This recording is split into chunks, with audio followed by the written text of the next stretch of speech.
My wife uninvited me from her 48th birthday party. All my friends' husbands are successful. You're just an ordinary paramedic.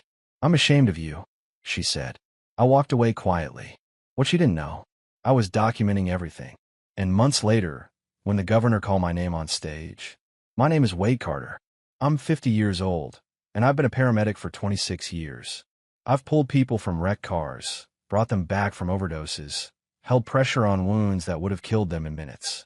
I've saved more lives than I can count. But apparently, that wasn't enough for my wife. The invitation list for Joanna's 48th birthday sat on the kitchen counter for 2 weeks. I watched it grow longer each day. Her friends from the PR firm, their husbands who worked in finance and real estate, the couple who owned that Mediterranean restaurant downtown, everyone who mattered in her world. Everyone except me. 3 days before the party, I finally asked her directly. We were both in the kitchen. She was scrolling through her phone, probably looking at party decorations or wine lists, and I was just getting home from a double shift. What time do you want me there on Saturday? I asked, pouring myself water. She didn't look up. You're not coming. I thought I'd misheard. What? Joanna set her phone down and turned to face me.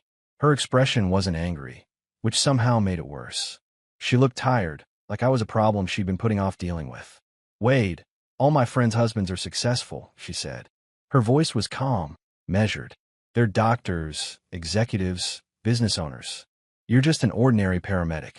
The words hit harder than any punch I'd ever taken. Just an ordinary paramedic. 26 years of running toward danger while others ran away. And that's what it came down to.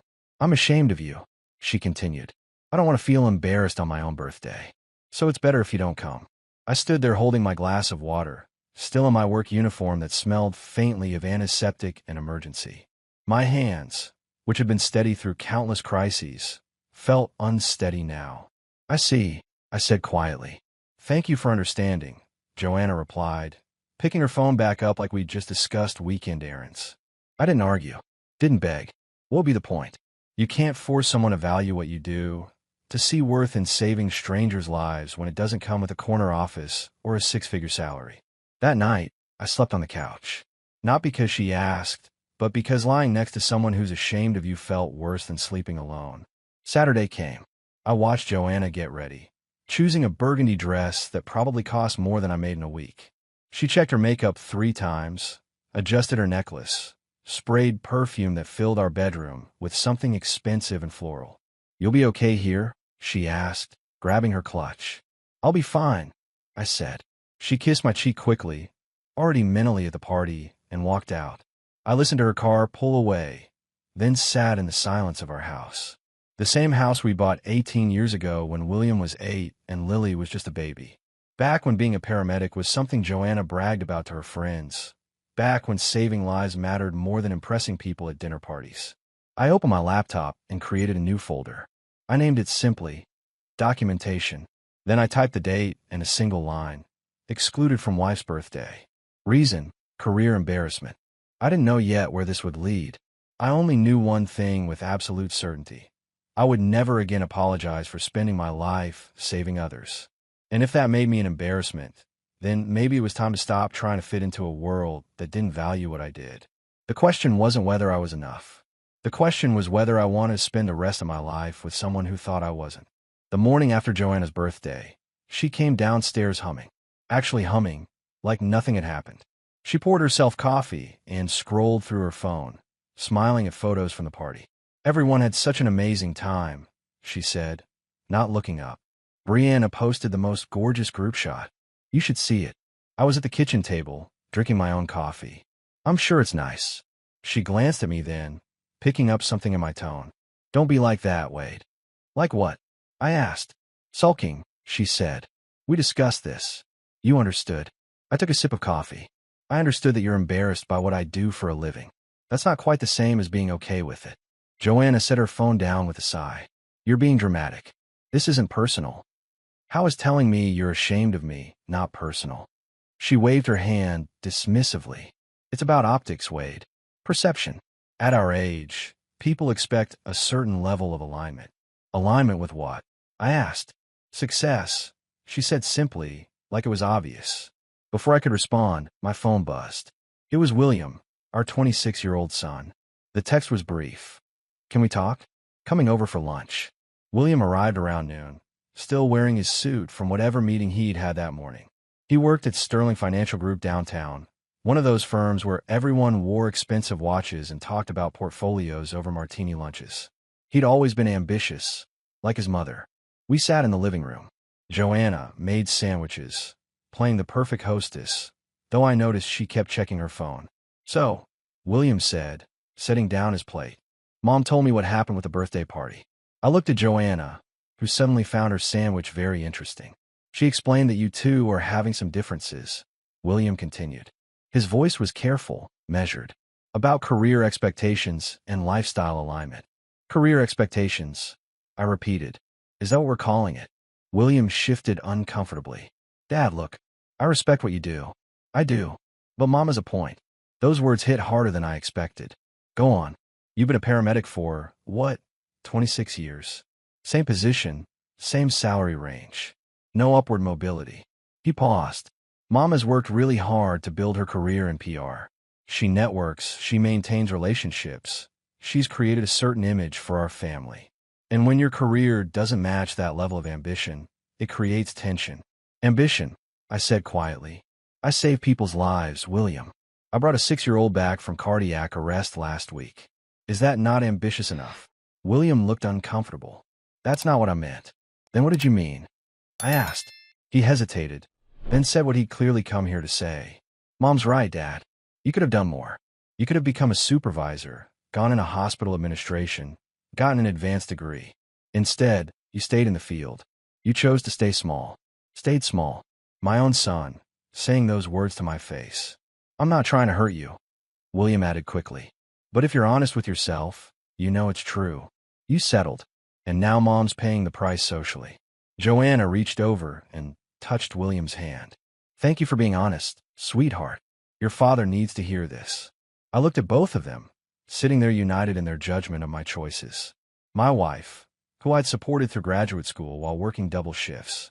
My son, whose college education I'd helped pay for with money earned driving an ambulance through some of the worst neighborhoods in the state. I see, I said, standing up. Is there anything else I need to hear? William glanced at his mother, then back at me. Just that maybe it's time to think about what Mom needs for a change. What would make her happy? What would make her proud instead of embarrassed? I nodded slowly. I'll keep that in mind. After William left, Joanna turned to me with something like satisfaction in her eyes. See, even your own son understands. This isn't just me being unreasonable. I didn't answer. I went upstairs to the guest room and opened my laptop. I added a new entry to my documentation folder. Son William sides with mother. State's father chose to stay small by remaining in field work. Mother pleased by this support. I also started a new document. I titled it Financial Records and began gathering information I should have been tracking all along. Credit card statements, bank records, retirement accounts. Because if my own son thought I'd stayed small, I wanted to make sure I understood exactly how large my wife's ambitions had grown and who had been paying for them. It took me 3 days to find it. 3 days of going through credit card statements, bank records, and loan documents while Joanna was at work. What I found made my stomach turn. A Visa card I didn't recognize, opened 2 years ago, in my name, with my social security number. Current balance, $47,000. The charges told their own story. Nordstrom, Neiman Marcus, day spas, high-end restaurants. All places Joanna frequented with her PR friends. I sat at the kitchen table Tuesday morning. The statement spread in front of me when my phone buzzed. It was Lily, our 19-year-old daughter at Boulder. Her text was short. Dad, can you call me? It's important. I called immediately. Lily, everything okay? Not really. Her voice sounded tight. I got an email from the financial aid office.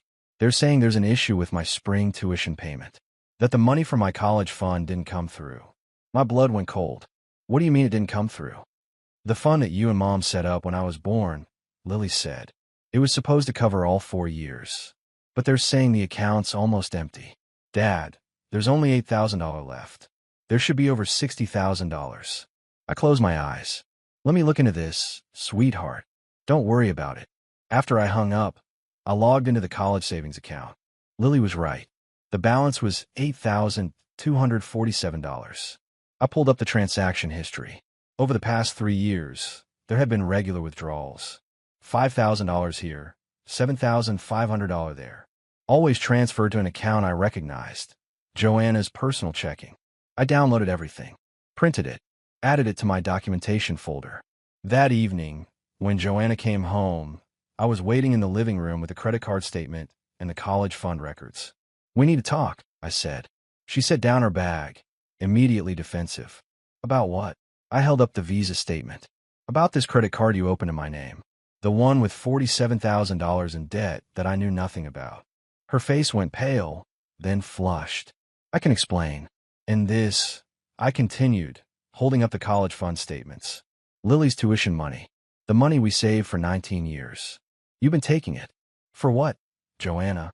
"Designer clothes? Spa treatments." "I borrowed it," she said quickly. "I was going to pay it back." "Borrowed," I repeated. "You stole from our daughter's education fund and opened credit cards in my name without telling me. That's not borrowing. That's fraud." Joanna's expression shifted from defensive to angry. "Don't you dare judge me. Do you know what it costs to maintain the lifestyle necessary for my career? To look the part at events and meetings? You think those clients want to work with someone who shops at Target?"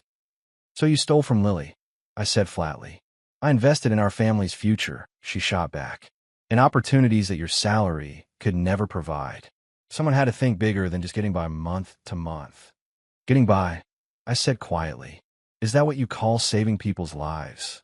"I call it staying exactly where you started 26 years ago," Joanna said, "while I've been building something that actually matters." I stood up, gathering the papers. "Lily needs $52,000 for her remaining tuition. You're going to find a way to replace what you took." "With what money?" Joanna laughed bitterly. "You want me to magic it out of thin air?" "Not my problem," I said. "You took it, you fix it. Or I show these documents to a lawyer, and we talk about financial fraud and identity theft." Her face went white. "You wouldn't." "Try me," I said, and walked upstairs. I called Lily back. "Sweetheart, your tuition will be covered. I promise. Your mother and I are handling it." "Dad, what's going on?" Lily asked.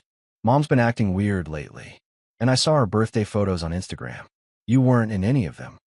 I hesitated. "We're working through some things." "Is it bad?" she asked quietly. "It's complicated," I said, "but you focus on school. I've got this." After we hung up, I opened my laptop and started researching divorce attorneys. Not because I decided anything yet, but because I needed to understand my options when someone you've trusted for 23 years turns out to be someone you never really knew. Thursday started like any other shift. I reported to Station 7 at 6 a.m., checked the rig, reviewed the schedule. My partner Jake was already there, running through equipment checks. "You look tired, man," Jake said, handing me coffee.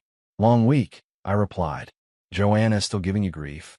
I mentioned some of it to Jake during a quiet moment last shift. "Not everything, just enough." Something like that. The call came at 9:47 a.m. Overdose. Residential address in Lakewood. Male, 23, unresponsive. We were there in 6 minutes. The young man was on the bathroom floor, lips blue, no pulse. His mother was screaming. I started compressions while Jake administered naloxone. 1 dose, then 2. Nothing. "Come on," I muttered, continuing compressions. "Come on, kid." 3rd dose. Suddenly he gasped, eyes flying open. His mother collapsed in relief. We transported him to Lutheran Medical Center, stabilized. Vitals improving. Standard overdose call, except for one thing. As we were loading him into the ambulance, his mother grabbed my arm. "You saved my son's life," she said, tears streaming. "Thank you. Thank you." I nodded, doing my job, and we rolled out. Back at the station, Jake was quiet for a while. Then he said, "You ever think about what we do, Wade? Like really think about it?" "Sometimes," I admitted. "That kid would be dead right now if we hadn't been there. If you hadn't pushed through that 3rd dose when most guys would have called it." He looked at me. "That's 23 more years that mother gets with her son. Birthdays, maybe grandkids someday. All because you showed up." I didn't respond. I was thinking about Joanna's words, something that actually matters. That afternoon, Captain Henderson called me into his office. Henderson was 58, graying, tough but fair. He'd been with the department for 32 years. "Close the door, Carter," he said. I sat down, wondering what I'd done wrong. "I got a call from Lutheran," Henderson said. About this morning's overdose case. The ER doc wanted to commend you specifically. Said your field treatment was textbook perfect. Just doing the job, Cap. I said. Yeah, well. Henderson leaned back. I've been meaning to talk to you anyway. The county's launching a new community outreach program, teaching first aid and overdose response to schools, churches, community centers. They want an experienced paramedic to head it up. I recommended you. I blinked. Me? You've got 26 years in the field, clean record, and you're good with people. It's a split position, half field work, half teaching. Small pay bump, but more importantly, it's visibility. Recognition. He paused. You interested? I need to think about it, I said. Take your time, Henderson replied. But Wade, you've been doing this job longer than most guys last. Maybe it's time people saw what you're actually worth. When I got home that evening, Joanna was in the kitchen with her laptop. She barely looked up. How was work? She asked, distracted. Saved a 23-year-old's life, I said. His mother seemed to think it mattered. Joanna glanced at me, caught something in my tone. What's that supposed to mean? Exactly what I said, I replied. Also, I got offered a position heading a new county program, teaching community first response. For the first time in weeks, she looked genuinely interested. Does it pay more? Some, I said. How much more? Enough, I said. But that's not why I'd take it. She closed her laptop. Then why would you? I looked at my wife, really looked at her. Because maybe it's time to stop apologizing for what I do and start showing people what it's worth. Something flickered in her expression. Not quite fear, but close. What does that mean? You'll see, I said, and went upstairs to call Lily and tell her about her day. Joanna had started planning the dinner party 2 weeks in advance. Important clients, she said. The Hendersons, who owned 3 car dealerships. The Pratts, he was a venture capitalist. And Douglas Pemberton, recently divorced, who owned a chain of luxury auto dealerships across Colorado and had just signed a major PR contract with Joanna's firm. I need you there, Joanna said Tuesday evening. But please, Wade, just be pleasant. Don't talk too much about work. Meaning don't mention I'm a paramedic, I said. Meaning be tactful, she corrected. These people matter to my career. Saturday evening arrived. I wore slacks and a button-down. Joanna wore a dress that probably cost more than our mortgage payment. Her hair styled, makeup perfect. She'd hired a catering service. Nothing was left to chance. The guests arrived at 7. Douglas Pemberton came last, carrying expensive wine and wearing a suit that screamed money. He was 52, fit, with silver hair and the kind of confidence that comes from never hearing the word no. Joanna, he said, kissing her cheek. He held it a fraction too long. You look stunning. Douglas, this is my husband, Wade, Joanna said. The way she said, husband, made it sound like an afterthought. Pleasure, Douglas said, shaking my hand with the grip of someone who works out with a personal trainer. What line of work are you in? Before I could answer, Joanna jumped in. Wade works in emergency services. Emergency services, Douglas repeated. That's admirable. Management side or field work? Field work, I said. I'm a paramedic. 26 years. Something flickered in Douglas's expression. Not quite dismissal, but close. That's dedicated. Must be challenging financially. I imagine the pay isn't exactly competitive. Joanna laughed. That brutal sound I'd grown to hate. Wade's very committed to public service. Public service, Douglas said, nodding. Noble. Though I've always believed that helping people and building wealth aren't mutually exclusive. In fact, real success allows you to help even more people. The conversation moved on, but Douglas kept circling back to me throughout dinner. Subtle digs wrapped in friendly concern. Do you worry about retirement on a paramedic salary? Must be difficult when Joanna's career takes off and yours stays, well, steady. Have you considered moving into hospital administration? Better compensation, more prestige. And through it all, Joanna laughed along, agreeing, sometimes adding her own observations about our financial limitations and my lack of upward mobility. The worst part came after dinner. We were in the living room, drinking coffee. Douglas had positioned himself next to Joanna on the sofa, closer than necessary. He was telling a story about closing a major deal, and Joanna was hanging on every word, touching his arm, laughing at all the right moments. You know, Douglas said, looking at Joanna with unmistakable interest, I'm hosting a client event at the Broadmoor next month. Corporate sponsors, industry leaders. Joanna, you should come. Bring your husband, if he's available. The way he said, if he's available, made it clear he hoped I wouldn't be. That sounds wonderful, Joanna said, her face lighting up in a way it hadn't when she looked at me in months. I stood up. Excuse me. I've got an early shift tomorrow. Nobody tried to stop me. I went upstairs and heard their laughter continue below. Around 11, the guests finally left. I heard Douglas's voice, low and intimate, saying goodbye to Joanna at the door. When she came upstairs, she was smiling. That went well. Douglas was very impressed with the evening. I'm sure he was, I said. She caught my tone.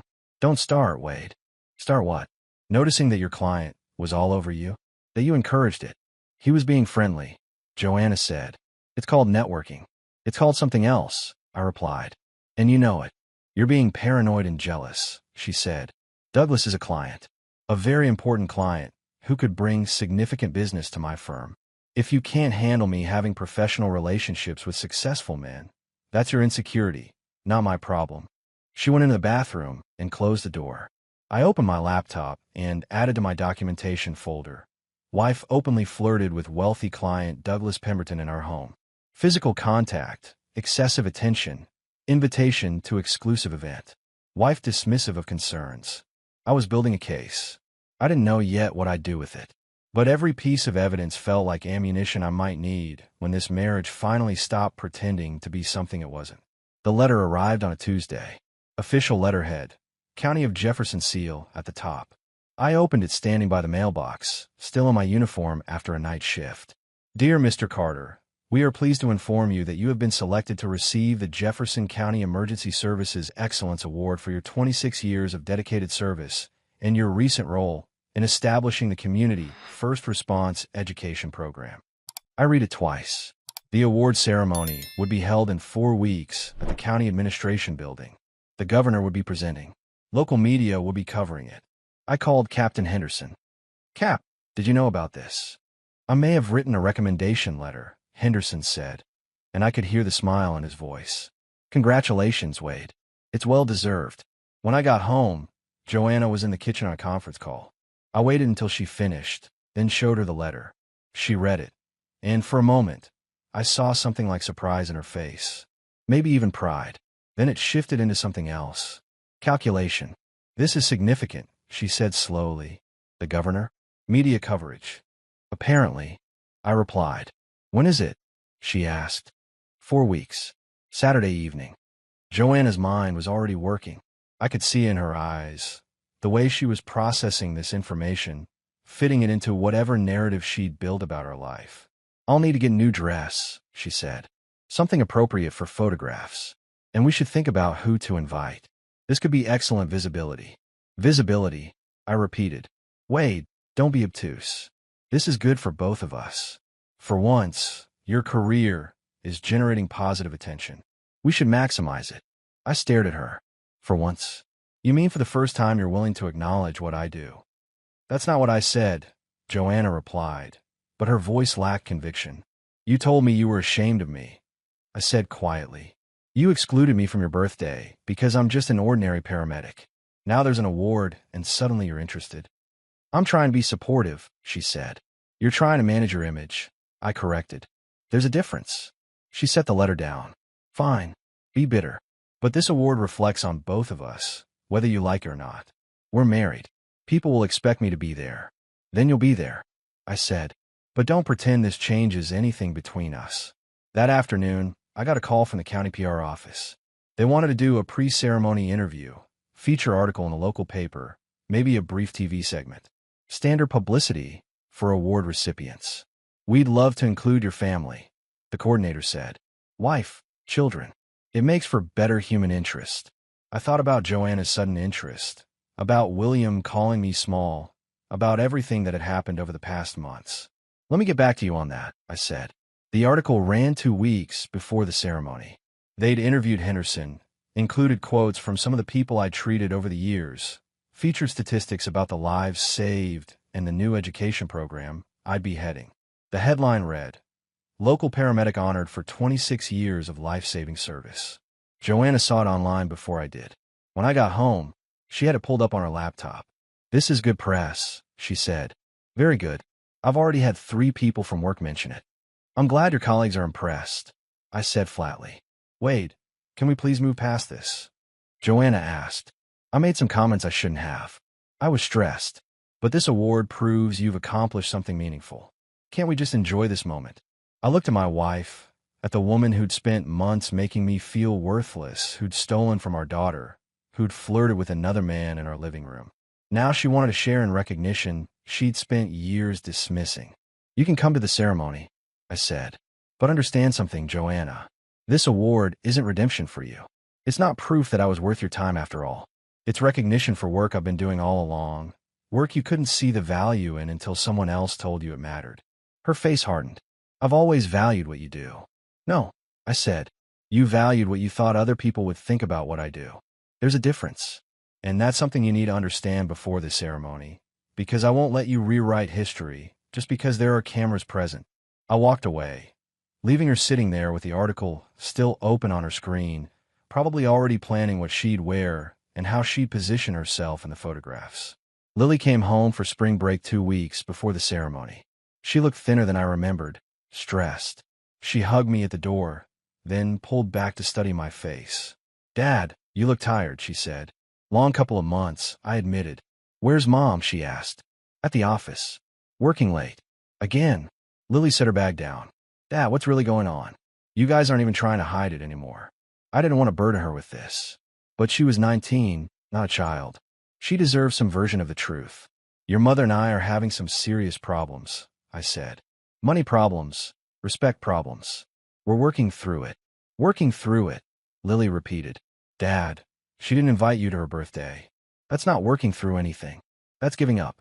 Over the next few days, I watched Lily interact with Joanna. The tension was obvious.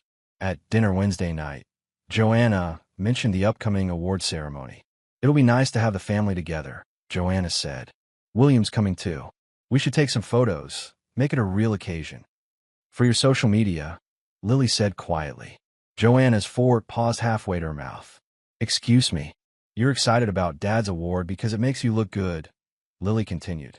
"Not because you're actually proud of him." "Lily, that's enough," I said. "Is it?" Lily looked at her mother. "Because I've been watching, Mom. The way you talk about Dad's job. The way you changed when he got this award. You weren't interested before." Joanna set down her fork carefully. "You don't understand the complexities of adult relationships." "I understand disrespect when I see it," Lily said. The next morning, I found Lily in the kitchen early, making coffee. She looked like she hadn't slept. "I did something last night," she said. "I'm not sure if I should tell you." "Tell me," I said. She pulled out her phone.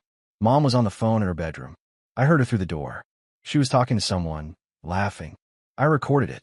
"Dad, you need to hear this." She played the audio. Joanna's voice, clear and unmistakable. "No, he doesn't suspect anything. The award is perfect timing, actually. Makes everything look stable. Of course I'll be there, smiling for the cameras." "Douglas, you're terrible." "Yes, I know. After the ceremony we can talk about next steps." He's so focused on his little program. He doesn't see what's right in front of him.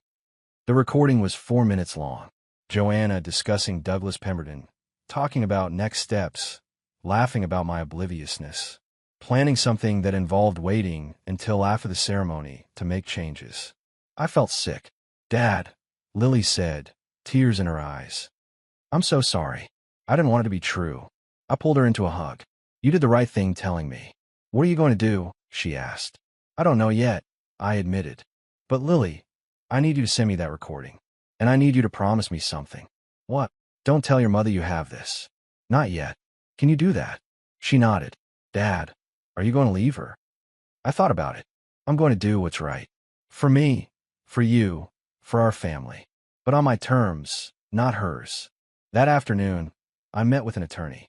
Patricia Reynolds, recommended by Captain Henderson. I brought everything. The financial records, the credit card statements, the college fund depletion, the documentation folder. And now, the recording. Reynolds listened to everything, took notes, asked questions. "Mr. Carter, you have substantial grounds for divorce," she said. "Financial fraud, identity theft, possible adultery. The recording is particularly damaging. What are my options? I asked. She outlined them. File immediately, or wait. If I waited, I need to be strategic about timing. The award ceremony could work in my favor, she explained. Public recognition, media coverage, community standing. It would establish me as the sympathetic party if things got ugly. Think about what outcome you want, Reynolds said. Not just ending the marriage, but protecting yourself financially and legally. With the fraud she committed, you could pursue criminal charges. I don't want to destroy her, I said. I just want out. Admirable, Reynolds said.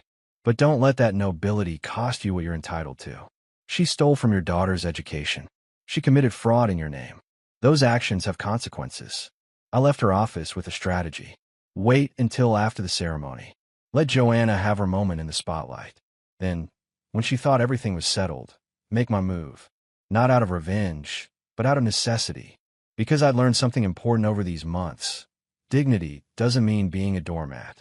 It means standing up at exactly the right moment, with exactly the right evidence, and not apologizing for protecting yourself.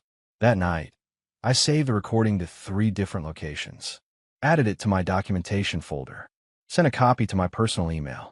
Joanna came home late, smelling like expensive wine and Douglas's cologne. She kissed my cheek absently. Good day, I asked. Very productive, she said, smiling. I smiled back. I'm glad. She had no idea what was coming. And for the first time in months, that felt like exactly the right balance of power. The call came from Captain Henderson on Monday morning. Wade, got something interesting for you. Can you come by my office? When I arrived, Henderson wasn't alone. There was a man in his 50s, well-dressed, carrying himself with quiet authority. Henderson introduced him as James Pritchard. Mr. Pritchard was one of the people you treated 8 years ago, Henderson explained. MVA on I-70. Multiple vehicle pileup. Recognition flickered. I remember that call. 5 cars. Winter conditions. Multiple casualties. This man had been trapped in a sedan, steering column pinning his chest. We'd had to work fast. You saved my life, Pritchard said simply. I never got to thank you properly. When I saw the article about your award, I knew I had to reach out. Just doing my job, I said. That's what everyone says, Pritchard replied. But here's the thing. I'm the CEO of Mountain States Medical Supply. We're launching a new initiative. Emergency response training for corporations, schools, community organizations. We need someone with real-world experience to head it up. Someone who knows the field, can teach, can build a program from the ground up. I waited, not sure where this was going. I want to offer you a position, Pritchard continued. Director of Community Safety Education. You'd develop curriculum, train instructors, oversee implementation across Colorado. Salary would be $95,000 to start, full benefits, company vehicle. You'd still be teaching emergency response, but on a much larger scale. I stared at him. $95,000.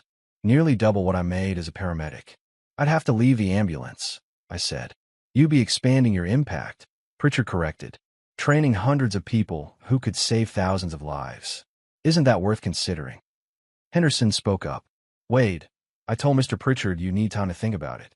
But this is the kind of opportunity that doesn't come around often. You'd be using everything you've learned, teaching it to others. It's not abandoning the mission. It's multiplying it. Think it over, Pritchard said, handing me his card. No pressure. But if you're interested, we'd like to have you start within 2 months. After your ceremony, after things settle. This job is yours if you want it. After he left, I sat in Henderson's office, turning the business card over in my hands. That's life-changing money, Henderson said quietly. Especially for someone going through what you're going through. You told him. I asked. I told him you might be facing some significant life changes soon. That financial stability might matter more than usual. Henderson leaned forward. Wade, you've given 26 years to emergency services. Nobody would blame you for taking care of yourself now. And this isn't selling out. It's expanding your reach. That evening, I sat at the kitchen table with the business card on my laptop. I ran the numbers. $95,000 meant I could pay Lily's tuition without touching savings. Could afford a good attorney. Could start over without being financially strapped. Joanna came home around 8. She saw the card on the table. What's this? She asked, picking it up. Job offer, I said. Director position. Medical supply company. 95,000 to start. Her eyes widened. 95,000. Plus benefits, I said. For the first time in months, I saw something like genuine excitement in her face. Not about me, about the salary. About what it meant for her image, her lifestyle, her ability to compete with her friends' husbands. Wade, this is incredible, she said. When would you start? If I take it, after the ceremony. 8 weeks or so. If you take it. She looked at me like I was insane. Of course you'll take it. This is exactly what we've needed. Real money, real advancement. I haven't decided yet, I said. What's to decide? Joanna asked. This solves everything. Better salary, better title, better opportunities. You'd finally be on par with the other husbands in our circle. There it was. Not I'm proud of you. Not you've earned this. Just relief that I'd finally be earning enough to not embarrass her. I'll think about it, I said. That night, lying in the guest room, I realized something. The job offer changed the equation. It meant I wouldn't be leaving as the struggling paramedic she dismissed. I'd be leaving as someone with options, with value, with prospects. And somehow, that mattered. Not because I needed her approval, but because I needed to prove, to myself more than anyone, that I'd always been worth more than she'd given me credit for. The job offer was leverage. And in the game Joanna had been playing, leverage was everything. The Jefferson County Administration Building was packed. Media cameras lined the back wall. Local officials filled the front rows. I stood backstage in my dress uniform, hands steady, mind clear. Joanna had arrived early with William, both dressed immaculately. She'd positioned herself in the second row, where cameras would catch her. William wore his expensive suit, looking every bit the successful son she'd always wanted me to be proud of. Lily had come separately, sitting in the back with Captain Henderson and some of my colleagues from the station. She'd texted me earlier, I'm here for you, Dad. Not the show. The ceremony began. 3 other recipients went first, each receiving their awards, each thanking family and colleagues. Then it was my turn. Please welcome Wade Carter, recipient of the Jefferson County Emergency Services Excellence Award. Applause filled the room as I walked to the podium. The county commissioner shook my hand, presented the plaque. Cameras flashed. I stepped to the microphone. Thank you. I began, my voice carrying clearly. 26 years ago, I became a paramedic because I wanted to make a difference in people's lives. I wanted to show up when it mattered most, to be there when someone needed help desperately. I could see Joanna in her seat, smiling for the cameras. Over these years, I've learned that saving lives isn't always dramatic. Sometimes it's holding someone's hand while they're scared. Sometimes it's teaching a teenager how to perform CPR. Sometimes it's just showing up, day after day, even when the work is hard and the recognition is rare. I paused, scanning the audience. People often ask who supported me through this journey, who stood beside me when the work was invisible and the pay was modest. I want to thank those people now. I saw Joanna lean forward slightly, preparing for her moment. Captain Henderson, who taught me that leadership means serving others first. My colleagues at Station 7, who've had my back through countless calls. The community members who trusted me with their loved ones. My daughter Lily, who's always understood that some things matter more than money. I didn't mention Joanna, didn't mention William. The omission hung in the air like smoke. I also want to acknowledge a hard truth, I continued. Not everyone values this work. Some people measure worth by salary, by title, by his social status. They look at a paramedic and see someone who's settled, someone who stayed small, someone to be ashamed of. Joanna's smile had frozen on her face. But I've learned that real success isn't about impressing people at dinner parties. It's about integrity when no one's watching. It's about showing up for people who can't show up for themselves. It's about building something that matters, even if it never makes you rich. I held up the plaque. This award honors 26 years of service. But more than that, it honors a choice I made and continue to make, to value people over prestige, purpose over profit, truth over appearance. I'm grateful to everyone who supported that choice. And to those who haven't, I hope someday you understand what you missed. The applause started uncertain, then built. People stood. Not everyone, but enough. I stepped away from the podium and walked directly to where Lily was sitting. I hugged her first, then shook Henderson's hand, then greeted my colleagues. I didn't go to Joanna. Afterward, during the reception, Joanna found me. Her face was tight with controlled fury. You humiliated me, she hissed quietly. In front of everyone. On camera. I told the truth, I said. That's not humiliation. That's honesty. You made it sound like I never supported you, she said. You didn't, I replied. You were ashamed of me. You said so yourself. I'm just refusing to pretend otherwise. We'll talk about this at home, Joanna said, her voice shaking. No, I said calmly. We'll talk about it with lawyers. I've filed for divorce. You'll be served papers tomorrow. Her face went pale. You can't be serious. I have evidence of financial fraud, identity theft, and your relationship with Douglas Pemberton. You stole from our daughter's education. You opened credit cards in my name. You've been planning your exit while pretending everything was fine. I kept my voice low even. I'm not angry, Joanna. I'm just done. You recorded me, she whispered. Lily did, I said. Our daughter heard you planning your future without me and decided I deserved to know the truth. Joanna looked around frantically, but people were starting to stare.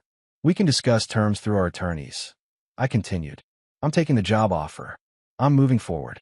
You can do whatever you want, but you'll do it honestly, with legal consequences for what you've done. I walked away, leaving her standing there. As I headed toward the exit where Lily was waiting, I felt something I hadn't felt in months. Free. The divorce took 4 months to finalize. Joanna tried to fight, but the evidence was overwhelming. The credit card fraud, the college fund theft, the recording. Her attorney advised her to settle. She had to repay Lily's education fund in full. The credit card debt in my name was transferred to her responsibility. I kept the house, since I'd been making most of the mortgage payments anyway. She kept her retirement account and moved into an apartment near her office. William barely spoke to me during the process. He'd chosen his side, and it wasn't mine. That hurt, but I'd learned that you can't force people to see what they refuse to acknowledge. Lily, though, stayed close. She understood what had happened and why I'd made the choices I did. I started my new position as Director of Community Safety Education in September. The work was challenging but fulfilling, teaching emergency response to hundreds of people across Colorado. I traveled, developed curriculum, trained instructors. The salary meant Lily's tuition was covered completely, and I could afford a comfortable life without stress. Joanna's career took a hit when word spread about the divorce details. Her PR firm quietly let her go 6 months later. I heard she moved to Phoenix, starting over somewhere nobody knew the story. Douglas Pemberton apparently lost interest once she was no longer married. The affair, if that's what it was, ended quickly. 14 months after the ceremony, I was teaching a community first aid class in Boulder when a woman approached me afterward. Mr. Carter, I'm Emily Richardson. You treated my husband 3 years ago after a heart attack. You saved his life. We talked for a while. She was a nurse, working at the same hospital where her husband had been treated. We exchanged numbers, just friendly conversation. But over the following months, those conversations continued. Coffee became dinner, became something that felt like possibility. Emily understood what I did because she did similar work. She valued service over status, purpose over profit. We took things slowly, both of us carrying scars from previous relationships. But there was something real there, something honest. Lily graduated from Boulder with honors. At her graduation party, which I hosted at my house, she pulled me aside. Dad, I'm proud of you, she said. Not because of the award or the new job, though those are great. I'm proud because you chose yourself. You stopped shrinking for someone who couldn't see your worth. I learned from you, I told her. You showed me what integrity looks like when you brought me that recording. You chose truth over comfort. We're a good team, she said, hugging me.